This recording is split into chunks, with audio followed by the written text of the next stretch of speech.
فرائض کی ادائیگی مینز نماز روزہ حج کے بعد بھی کوئی گناہ کبیرہ کرے تو کیا اس کی عبادتیں قبول نہیں ہوئیں؟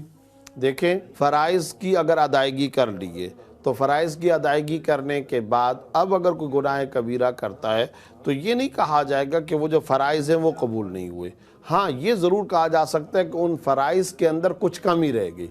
دیکھیں نا، قرآن کریم میں سورہ بقرہ میں اللہ کیا فرماتے ہیں، ان الصلاۃ تنہی عن الفحشاء والمنکر، کہ نماز انسان کو فحاشی اور منکرات سے روکتی ہے۔ اب اگر کوئی آدمی نماز روزہ بھی کر رہا ہے اور فحاشی اور منکرات سے بھی نہیں بچ رہا، تو اس کا مطلب یہ ہے کہ دل لگا کر خشوع و خضوع کے ساتھ پوری روحانی قوت کے ساتھ وہ نماز کا فریضہ ادا نہیں کر رہا، کچھ نہ کچھ خامی ہے۔ یہ نہیں کہا جائے گا، یہ فتویٰ نہیں لگایا جائے گا اس کے روزے قبول نہیں ہیں، حج اس کا قبول نہیں ہے، نماز قبول نہیں ہے، یہ نہیں کہا جائے گا۔ اور نہ ہی یہ کہنے کی کسی کو جرأت ہو سکتی ہے، نہ ہی یہ کہنے کی ہمت ہو سکتی ہے۔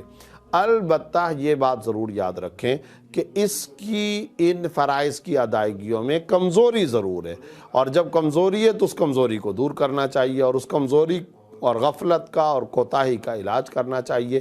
ایک تو یہ ہے۔ دوسرے نمبر پر اپنے آپ کو گناہ کبیرہ سے بچائیں، اور گناہ کبیرہ سے اپنے آپ کو بچانے کا طریقہ کیا ہے؟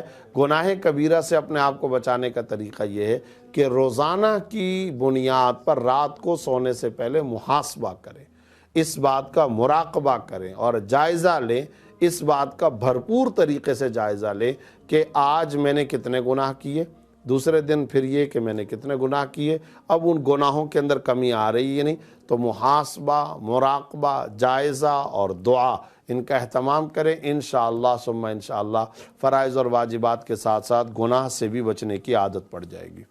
جب میں عمان میں رہتا ہوں، یہاں نماز کا طریقہ پاکستان سے مختلف ہوتا ہے۔ یہ ہاتھ چھوڑ کے اور ایک سلام کے کہہ کے نماز پڑھتے ہیں۔ کیا نماز پڑھنا ان کے پیچھے جائز ہے؟ جی ہاں، جائز ہے، نماز پڑھ سکتے ہیں۔ میں مسقط آیا ہوں کئی دفعہ اور ان حضرات کے پیچھے نماز پڑھی ہے، نماز جائز ہے۔ مسقط میں عباسی امام کے پیچھے باجماعت نماز پڑھنا چاہیے یا نہیں؟ ذرا تفصیل سے مسئلے کی وضاحت کریں۔ ظہر اور عصر میں وہ فاتحہ کے بعد سورت نہیں ملاتے۔ چاہے میرے علم میں نہیں ہے کہ وہ ظہر کے بعد یا ظہر اور عصر کی نماز میں فاتحہ کے بعد سورت نہ ملاتے ہوں، بلکہ جو کچھ ہمارے علم میں ہے وہ یہ کہ وہ سورت ملاتے ہیں، اور وہ دوسرے مکاتب فکر اور دوسرے اہل مسالک کا بھی لحاظ کرتے ہیں۔ اس لیے عام طور پر تو عباسی ائمہ کے پیچھے نماز پڑھنا جائز ہے۔ ہاں، اگر کسی کے بارے میں یقین کے ساتھ یہ بات ہو کہ وہ صورت نہیں ملاتا، تو پھر اگر آپ کو یقین ہو چکا ہے تو پھر ایسے امام کے پیچھے آپ کے لیے نماز پڑھنا جائز نہیں ہوگا۔